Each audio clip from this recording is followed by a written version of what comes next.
أثناء الحرب العالمية التانية الحلفاء كانوا شاكين إن الألمان بيستخدموا البرج كموقع مراقبة، وكان المفروض يتفجر.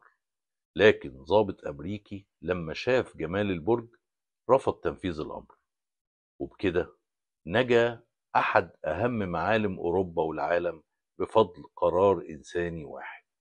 يعني بس ما أظنش الضابط نفسه نجا من العقاب يعني. نقف هنا لحظة قبل ما نكمل القصة ونسأل، طب إيه الكونسبت في المشروع ده؟ وهو ده المهم في موضوعنا. البرج مكون من 8 طوابق، الطابق الأرضي زائد 7 طوابق عليا بواجهات مزينة بأقواس وأعمدة بنمط رومانسكي إيطالي.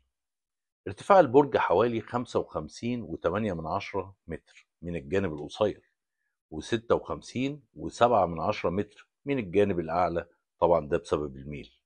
القاعدة قطرها خارجيا حوالي 15.5 متر تقريبا، والجدران سميكة جدا عند القاعدة بتصل لحوالي 2.5 متر تقريبا. بداخله درج لولبي مزدوج من حوالي 294 درجة بتصعد إلى غرفة الأجراس. بيعلق عليه 7 أجراس، أكبرها بيزن حوالي 3.6 طن تقريبا، يعني حوالي 3600 كيلو جرام.